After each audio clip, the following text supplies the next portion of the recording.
Muchas gracias, presidente. Voy a tratar de hacer un recorrido para ir un poquito más atrás de esta historia que han ido contando. Allá por el año 2017 se discutía en la Corte Suprema de Justicia de la Nación un caso que para mí es la marca de la impunidad en Argentina, que fue la posibilidad o no de habilitarlo a Carlos Menem a que con numerosas condenas que tenía por distintas causas, en particular en la causa de armas, en particular las causas que han sido tan caras para la historia de Córdoba, como la del tráfico ilegal de armas y la voladura de la fábrica militar en Río Tercero. Una historia que había estado marcada, como decía recién, por la impunidad, por el retraso, por la mora en la resolución. Finalmente había sido ratificada por una Cámara. La Cámara había girado a la justicia electoral. Cuando Menem estaba próximo a ser inhabilitado para ser candidato, usó un último recurso, llegó a la Corte y la Corte dijo algo así, invocando la figura de retardo de justicia. Dijo, tardamos tanto que entonces, de alguna manera, consideraba que debía volver a juzgarse, debía volver a garantizarse otra instancia recursiva más, y además invocando la arbitrariedad. Esto le permitió a Carlos Menem volver a ser candidato, volver a sentarse en la banca del Senado y esconderse detrás de los fueros para evitar la justicia. Murió en la banca, de hecho. Cuando eso ocurrió en el año 2017, en agosto de ese año, que fue el fallo que lo habilita de la Corte, muchas de las personas que estábamos en el Congreso, primero sentimos mucha impotencia, sentimos mucha vergüenza y sentimos cómo al final la política se terminaba convirtiendo en ese refugio de impunidad y se estaba llevando puesta a las instituciones de la democracia. Allí apareció Silvia Lospenato con el primer proyecto, un proyecto de mi autoría, un proyecto de la legisladora Carrió, que empezamos a trabajar desde aquel entonces en el Congreso para tratar de lograr que Argentina tenga una norma de ficha limpia que estableciera la imposibilidad de que las personas condenadas puedan ser candidatos a cargos electivos. Fíjense cuántos años pasaron y todavía es una deuda pendiente del Congreso. Tuvimos incluso algunas sesiones en minoría, donde el kirchnerismo, por eso no me extraña alguna de las opiniones que escuché, nunca dio quórum, siempre se resistió a habilitar el debate. También lo mismo en relación a los partidos de izquierda, históricamente no han acompañado el argumento, pero en el caso del kirchnerismo era claro. En aquel momento se discutía, por ejemplo, la expulsión de debido, numerosos funcionarios involucrados con causas de corrupción. Pasó el tiempo y esa iniciativa seguía absolutamente trabada. No lográbamos que se despache en comisión, no lográbamos tener quórum en la Comisión de Diputados, en la sesión, y apareció en algún momento un grupo de ciudadanos que empezaron a militar desde la plataforma Change.org, como se mencionó, a juntar firmas, a tener una estrategia de incidencia que a mí siempre me gustó destacarla porque era una estrategia de incidencia positiva, donde estimulaban a los legisladores de los distintos bloques a que trabajen en pos de la lucha contra la corrupción, a que aprueben esta iniciativa, que los invitaban a firmar. Y eso tuvo nombre y apellido. Uno de esos nombres que ya fue mencionado es Gastón Marra, un ciudadano de a pie comprometido con esta causa como nadie en la Argentina. Tuvo nombre y apellido también en la figura de Fanny Mandelbaum, una periodista con una larga historia de compromiso con las instituciones de la democracia, a quien también le quiero rendir homenaje porque sé que ha estado pasando unas semanas, un mes complejo en relación a su salud, y es una persona que se merece, por lo menos de mi parte, un enorme reconocimiento. La aparición de ellos en escena permitió que empezaran a pasar muchas cosas. Permitió que ahí sí cambiara un poco el curso de las cosas. Que muchos legisladores provinciales recogieran el guante, recogieran la necesidad de, además del debate nacional, que aprobáramos, porque sabemos que son regulaciones locales o para cada estamento.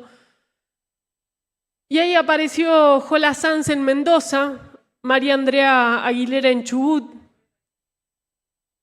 apareció Marcelo Cosar en Córdoba y otros tantos legisladores que empezaron a dar las peleas en las legislaturas provinciales. Miren, el primer proyecto que presentó Capocha acá es del año 2020. 4 años le tomó a esta legislatura darse cuenta que esto era tan obvio, tan necesario, como para llegar a este consenso. Bienvenido sea, pero nos tomó mucho tiempo. Lo dijo recién la legisladora Ferrero. Nos hubiera encantado que Córdoba sea pionera. Lo intentamos, lo intentó nuestro bloque, lo intentó un legislador de nuestro bloque. Fueron otras provincias, ya se las mencionaron: Chubut, Santa Fe, Mendoza, Salta, Jujuy, San Juan, Río Negro, que acaba de hacerlo la semana pasada, Neuquén, que el gobernador acaba de hacer algún anuncio al respecto, todavía no lo aprobó. Cuando en Córdoba no se lograba la aprobación, pasó otra cosa. Misma regla, dijimos, bueno, vamos de abajo para arriba. Y empezaron a trabajar los concejales de municipios que conducíamos, los concejales de municipios opositores. En los municipios que conducía el radicalismo, Ficha Limpia se aprobó. Miren, Córdoba tiene hoy un montón de municipios con ficha limpia. Voy a mencionar algunos. Pilar, la primera ciudad en aprobarlo. Se dijo recién, con la paradoja, con la vergüenza de que tuvieron un candidato haciendo campaña desde la cárcel. Situación más extrema que esa no hay en el país, creo. Pilar, municipio de Jesús María, Villa de Soto, Villa del Rosario, Oliva, Oncativo, Río Tercero, Belville, Morteros, La Carlota, Berrotarán. Seguramente me olvido alguna, pero de estas, el 80-90% conducidas por el radicalismo. Esta fue una agenda que nuestro partido llevó desde el Congreso de la Nación a las provincias, a los municipios y de los municipios a las provincias de nuevo, y esperamos de que Córdoba le demos el empuje para salir del pantano en el que estamos a nivel nacional. Esta fue, como se dijo, un compromiso de campaña de Juntos por el Cambio. Un compromiso de campaña de un conjunto de herramientas, no solo esta, que creíamos y entendíamos, que creemos y entendemos que tiene que aprobar esta legislatura si realmente se quiere comprometer en la lucha contra la corrupción. Miren, se mencionó la derogación del fuero anticorrupción. En diciembre del año pasado, para ir un poquito más cerca a la conformación de esta legislatura, nuestro interbloque presentó varias de estas propuestas que fueron parte de nuestro compromiso de campaña. Ficha Limpia fue una, la derogación del fuero anticorrupción fue otra, y también algunas de las iniciativas que venimos empujando, como la Ley de Acceso a la Información, entre otras. Ficha Limpia la rechazaron los legisladores de este cuerpo. No rechazaron el tratamiento sobre tablas, aprovecharon la oportunidad, abrieron y habilitaron el tratamiento, entraron al fondo y rechazaron el fondo. Y decía que es un conjunto de herramientas y que el fuero anticorrupción es obviamente un aspecto central de todo esto, porque ha funcionado como una suerte de tapón, como un fuero de la impunidad, al avance de las causas de corrupción. Y entonces quiero adelantarme a algo que voy a decir al final, que es cuál es el acuerdo en el texto, a qué delitos llegamos. Dijimos, ya no solo vamos a ir por los delitos de corrupción, que parece que en Córdoba no existieran. Pareciera que en Córdoba no hemos tenido, en estos 25 años de gobierno de la misma fuerza política causas de corrupción que el poder se animara a investigar. Y en realidad lo que tenemos es un tapón puesto que se llama Fuero Anticorrupción. Fíjense cuáles son las causas que avanzaron. Voy a mencionar algunas. Algunas ya se nombraron, voy a volver a mencionarlas. Diego Concha, año 2024, condenado por abuso sexual seguido de homicidio, es decir, delitos contra la integridad sexual y además el agravamiento después de la condena por la muerte de Luana Ludueña. Juan Ledesma, que estaba a cargo del COE, 2024, recién condenado, 6 años, abuso sexual, privación ilegítima de la libertad. Alfonso Mosquera, 2023, elevada la causa a juicio, también abuso sexual, privación de la libertad. Martín Gil, tanto que lo discutimos acá, procesado por violencia de género. Gabriel Bermúdez, también investigado, denunciado por acoso sexual, exsecretario de Transporte de la Municipalidad, quien rápidamente, el intendente, a diferencia de lo que hizo Charles Soral, le pidió la renuncia. Kreisman, bueno, ahí hay una excepción, ¿no? Es un hurto, es un robo de un jamón. Una bondiola. Claudio Farías, digo, fue tan evidente que la justicia no tuvo otra cosa que permitir el avance. Claudio Farías, violencia de género. Digo, ¿por qué traigo estos casos a colación? Lo traigo a colación porque quizás sería bueno, Presidenta, que primero no se pongan nerviosos, como dije recién, y segundo, que les pida que no interrumpan como hace cuando el presidente del bloque del oficialismo se siente un murmullo. Legisladores, por favor, mantengan el orden. Legisladora Austin, por favor, legislador, estamos pidiendo el orden, es difícil. Muchas gracias. Continúe con el uso de la palabra. ¿Para qué nombro los casos? Los nombro a los defectos que veamos. Primero, que en Córdoba tenemos funcionarios imputados, procesados, condenados por la comisión de delitos. Muchos de ellos, Presidenta, quizás si le pide, por su intermedio, le pido a la legisladora que escuche, capaz que en algo puede ayudar desde la Comisión de Seguridad a mejorar también el avance de gran parte de las investigaciones. Decía entonces que en el caso de los delitos contra la integridad sexual es claro que se escapan a este tapón que se llama Fuero Anticorrupción. Entonces nos debería invitar por lo menos a la reflexión de que si queremos realmente permitir que la justicia pueda avanzar, si queremos realmente permitir y trabajar en la lucha contra la corrupción, quizás podamos ponernos de acuerdo el año que viene en la derogación del fuero anticorrupción. Otra vieja deuda pendiente que tiene Córdoba. Tercera cuestión que quiero mencionar, y agradezco que uno de los legisladores preopinantes lo trajo en su fundamentación, porque este es un argumento que ha estado muy presente, que lo invocó obviamente muchas veces el kirchnerismo a nivel nacional, pero que también yo lo escuché mucho acá, lo escuché incluso la semana pasada, que tiene que ver con el temor a que esto pueda ser utilizado como una herramienta de persecución política. Y yo digo, vuelvo a decir, que el ejercicio que tenemos que hacer es encontrar un punto de equilibrio entre donde empecé 2017, la política refugio de la impunidad y el temor a la persecución política. Y ese punto de equilibrio, entiendo yo, es el esfuerzo que hemos hecho en este texto, que es parecido a algunos de los acuerdos a los que se ha llegado a nivel nacional, que es sentencia confirmada en segunda instancia. Esto no es sentencia firme. Lo aclaro, digo, porque algunos legisladores después repiten mal y hablan de sentencia firme. Sentencia firme, como el proyecto que presentó en su momento el legislador Cid, ¿no? Cuando nos preguntan por qué no nos poníamos de acuerdo, bueno, nuestro bloque, en su momento COSAR había presentado una iniciativa, el legislador Cid habla de sentencia firme. Digo, para que nos pongamos y hablemos del mismo lenguaje, eso ya existe, eso ya está. Hoy una persona que es condenada y que tiene sentencia firme, es decir, que agota la vía recursiva o que le es rechazada la vía recursiva, dice el Código Electoral Nacional que están excluidos del padrón electoral. El artículo 3, el inciso E, condenados por delito doloso a pena privativa de la libertad.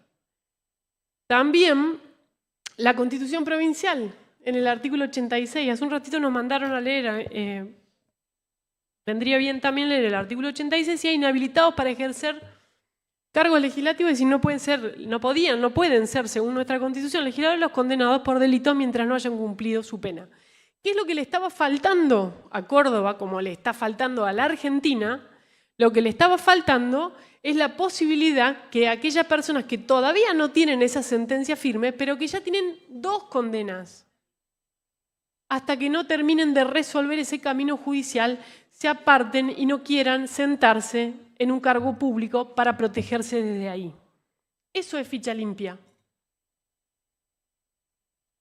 Cuesta a veces explicarlo y a mí me resulta incómodo, porque uno de los argumentos que usamos en aquel momento y que voy a traer hoy a colación, que es el del artículo 16 de la Constitución Nacional, que es el principio de igualdad, dice todas las personas son iguales ante la ley, admisibles en los empleos sin otra condición que la idoneidad. Dice 2 cosas, ¿no? La primera que traemos acá, que un valor importante para acceder a un empleo es la idoneidad, y el otro valor es el principio de igualdad. Miren, nuestros empleados, los que trabajan en las oficinas nuestras, me río porque me está haciendo señas de tiempo, pero voy promediando la intervención, presidenta, para que por su intermedio le diga al presidente del bloque oficialista que tiene algún apuro. Decía que quienes trabajan con nosotros en nuestras oficinas, cuando vinieron a presentar los papeles, le pidieron el certificado de antecedentes penales. Si alguien se quiere presentar y quiere presentar sus papeles, su carpeta para un cargo docente, tiene que ir con los certificados de antecedentes penales. Ahora, nosotros, para ser candidatos a legisladores, el ministro de Educación o el gobernador no requerían esto. Y no es que vamos a estar exigiendo lo mismo, por eso digo que me hace ruido, porque no estamos respetando a rajatabla el principio de igualdad, sino que en pos de evitar que se convierta en una herramienta de proscripción política, estamos diciendo, no te basta con que estés procesado, no te basta con que estés imputado, no te basta con que te haya condenado un juez, te tiene que haber ratificado la condena un tribunal de instancia ulterior, sentencia confirmada en segunda instancia, 2 tribunales. ¿Más resguardos que esos quieren los que durante tanto tiempo se negaron a esto? Los que la semana pasada decían ficha limpia igual a sentencia firme del Tribunal Superior, ya como ¿qué? ¿No? Los que ahora también plantean las dudas. ¿Más resguardo que ese? Fíjense que en Argentina el promedio del avance en las causas de corrupción es 16 años. ¿Cuántos gobiernos pasan? ¿Cuántas cosas pasan? ¿Y cuánta corrupción se lleva puesto los derechos de los ciudadanos por los que tantas veces hablamos? Quiero recoger el argumento de la legisladora Spanning, que habla de cómo la corrupción erosiona las bases de la democracia. Quiero recoger el argumento de la legisladora Busso cuando trae a colación un texto como el de Levinsky en relación a ese libro tan ¿por qué fracasan los países? Digamos, el otro texto, que van al mismo punto. La calidad institucional no es solamente una moda, no es solamente un discurso, tiene que ver con el fundamento de nuestras democracias y, por tanto, con los derechos que están en juego. Decía que el artículo 16 tiene 2 componentes. Uno, principio de igualdad, y me voy a detener en esto porque estas son normas que muchas veces terminan siendo cuestionadas en la justicia. Entonces me voy a detener, le voy a dedicar unos minutos más por si eso pasa. Venimos recientemente de Salta, que tiene un fallo de su máximo tribunal, donde justamente lo que hace es resolver un cuestionamiento sobre la constitucionalidad de la ley que aprobó en su momento Salta. Entonces, por eso me voy a detener al respecto. Decía que el artículo 16 habla de este principio de igualdad y luego dice que todas las personas son admisibles en los empleos sin otra condición que la idoneidad. ¿Qué ha dicho la Corte respecto a la idoneidad? No es solo las cualidades técnicas. Idoneidad es también, dijo la Corte hace ya mucho tiempo en el fallo Pelufo, dijo es requisitos éticos. Entonces, cuando nosotros estamos hablando de ficha limpia, y vale esta aclaración, no estamos hablando de una condena de naturaleza penal. No estamos hablando de las reglas que rigen al proceso penal. No estamos hablando de algunas de las cuestiones que recién se mencionaron, como si nos estuviéramos llevando puestos la presunción de inocencia. Lo que estamos haciendo es diciendo qué características, qué condiciones, qué requisitos, qué idoneidad le vamos a pedir a quienes se van a sentar a ocupar la función pública, a representar a los ciudadanos. Y fíjense que la vara es baja, no es una vara muy alta. Lo que le pedimos es que no tengan 2 condenas por delitos penales. La vara es baja, no es que les decimos, no les decimos siquiera traigan su certificado de antecedente, le estamos diciendo que no tenga 2 condenas. Y entonces lo que estamos definiendo, voy de nuevo, en esta tensión que hay entre estos 2 principios que están en juego, que es por un lado lo que tiene que ver con la presunción de inocencia y por el otro lado este principio, dice el fallo reciente de Salta, que busca asegurar la protección ética y moral de un proceso electoral, estamos buscando ese punto de equilibrio. Quiero decir una cosa más, señora presidenta, porque se discutió a nivel nacional, se discute en las provincias, se discute con los municipios, sobre si esto es constitucional y convencionalmente aceptable. Lo mencionó la legisladora Busso, la Convención Americana, en su artículo 23, una convención que para la Argentina tiene rango constitucional, integra el bloque de constitucionalidad, dice en su artículo 23, en su inciso segundo, que es posible reglamentar el derecho al sufragio, y empieza a mencionar, dice, por razones de edad, bueno, y va mencionando distintas categorías. Por ejemplo, decir, cuándo una persona puede ser senador, la edad que se exige, cuándo puede ser diputado, la edad es distinta, la nacionalidad, el idioma, etcétera. Dice luego, por sentencia de juez competente en proceso penal. Esa misma convención, en otros artículos, dice sentencia firme.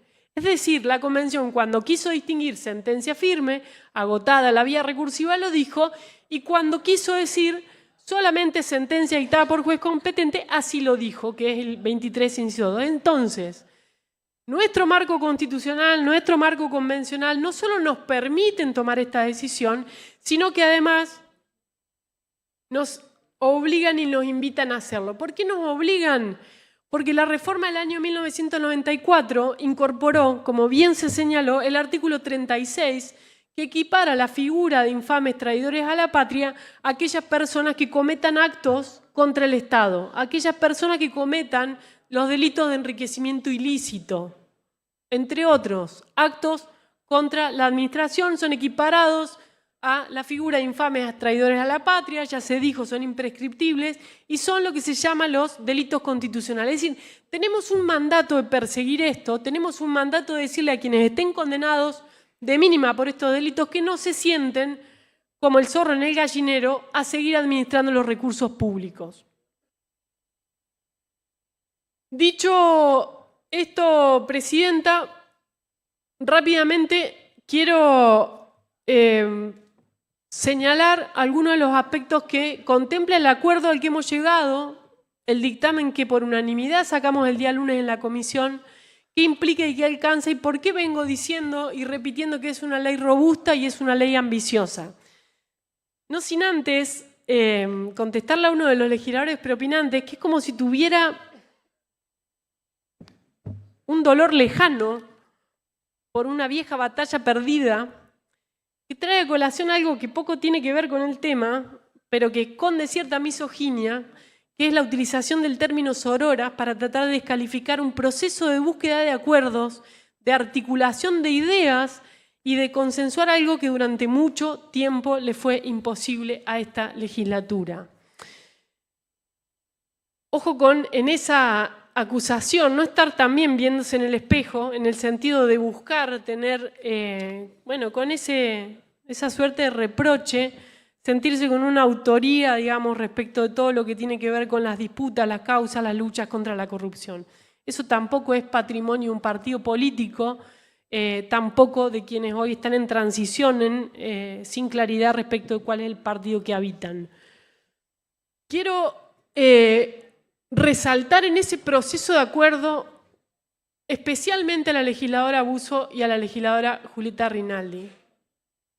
No por lo que ocurrió ahora, sino por lo que ocurrió cuando presentaron el proyecto. Porque cuando presentaron el proyecto, todavía no estaba ocurriendo que algunos funcionarios de su gobierno, que algunas referentes de su espacio político, consideraran que políticamente era conveniente avanzar en esta iniciativa para mostrar una diferenciación con lo que estaba ocurriendo en el Congreso. Tuvieron mucha valentía y tuvieron la decisión política de dar también la discusión puertas adentro de sus espacios, como muchas veces ocurre en otros ámbitos, en nuestros partidos también. Ese acuerdo al que llegamos dice 3 cuestiones centrales. Primero, a quienes, ya dije, obviamente lo de sentencia condenatoria en segunda instancia, me parece que eso resulta claro, una norma de redacción que es flexible, por si algún día prospera aquella idea que anda por ahí dando vuelta de la creación de este Tribunal de Casación, de esta Cámara. La norma es lo suficientemente amplia, venís con 2 condenas de Córdoba, de un fuero federal, de otra provincia, con 2 condenas, estás inhabilitado. ¿Para qué? Para el ejercicio de un cargo en cualquiera de los 3 poderes del Estado. Y acá es donde la norma de Córdoba se distingue bastante de las normas aprobadas por otras provincias, y me animo a decirle al legislador Galo que tiene razón acá, que dimos un pasito adelante. Y agradezco que hayan tomado esta sugerencia. ¿Quiénes son los funcionarios que van a estar alcanzados por esta inhabilidad o por esta obligación de no poder sentarse en esos cargos si tienen condenas confirmadas? Lo voy a leer, permiso, Presidenta. Es el artículo 2 de la ley 8.198. Digo para que todos escuchemos el alcance. Quizá usted puede insertar su cierre. ¿Quiénes quedan alcanzados? Por Ejecutivo, Gobernador, Vicegobernador, Interventor Federal en su caso, Ministro, Fiscal de Estado y sus adjuntos, Procurador del Tesoro, Secretario de Estado, Secretarios, Subsecretarios, Directores, Vocales del Consejo de Tasación, Miembros de los directorios de agencias, de empresas del Estado, de entes autárquicos, de sociedades del Estado, de sociedades de economía mixta, de sociedades anónimas con participación mayoritaria del Estado provincial y en general todo aquel que ocupe un cargo político en el ámbito de este poder. Ojo con querer esconder a una persona condenada en segunda instancia en cualquiera de estos ámbitos. Inciso segundo, del Poder Legislativo, legisladores, secretarios, prosecretarios, para que todos tomen nota, directores y en general todo aquel que ocupe un cargo político en el ámbito de este poder. Tercero, del Poder Judicial, magistrado, fiscal general, sus adjuntos y fiscales, asesores letrados y funcionarios judiciales. Y cuarto, de otras áreas, defensor del pueblo y sus adjuntos, defensor de los derechos de los niños, niñas y adolescentes y sus adjuntos, miembro y secretario del Tribunal de Cuentas de la provincia y aquellos cargos de naturaleza equivalente a los mencionados. Es decir, nadie que tenga una condena confirmada por la comisión de delitos contemplados en el Código Penal, en las leyes especiales, a penas privativas de la libertad, delitos dolosos, podrá ocupar ninguno de estos lugares del Estado, ninguno.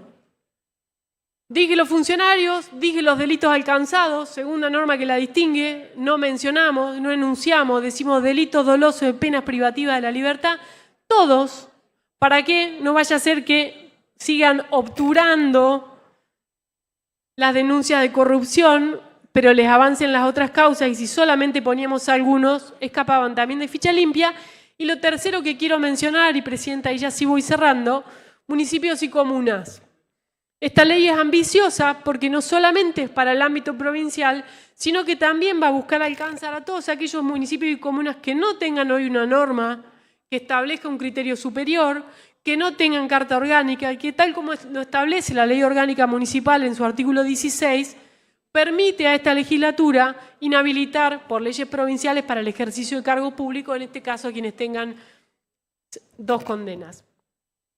De modo, Presidenta, que quiero resaltar, celebrar que hayamos podido ponernos de acuerdo en esta ley, que vuelvo a decir robusta y ambiciosa, que haya recogido esta enorme historia que quería mencionar por honor al trabajo de tanta gente, del legislador Cosar, de las legisladoras nacionales, de los ciudadanos, de Gastón, de Fanny, que sé que también están siguiendo bien de cerca lo que está ocurriendo.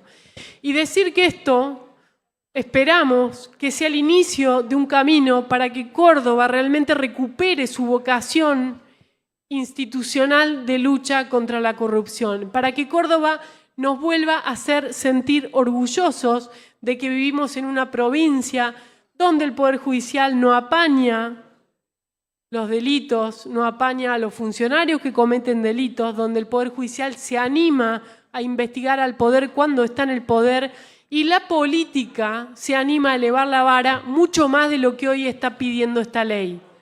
Espero que la demanda de los ciudadanos que hoy estamos escuchando realmente nos impida la próxima vez que querramos proteger a un ministro procesado, que querramos proteger a un funcionario imputado, a seguir utilizándolo como una herramienta de impunidad. Ojalá este sea el inicio de un camino para que además desde Córdoba esta vez podamos con autoridad moral dar el empuje que hace falta para que Ficha Limpia también sea ley en Córdoba y en todo el país. Muchas gracias. Pongo en consideración en general el proyecto tal como fuera despachado por las comisiones intervinientes. Quienes estén por la afirmativa, se nos hace expresarlo. Aprobado. A los fines de la votación en particular, lo hacemos por artículo. Artículo primero se vota. Aprobado. Artículo segundo se vota. Aprobado. Artículo tercero se vota. Aprobado. Artículo cuarto se vota. Aprobado. Artículo quinto es de forma. Queda aprobado el proyecto en general y en particular. Se comunica al Poder Ejecutivo. Felicitaciones, legisladores.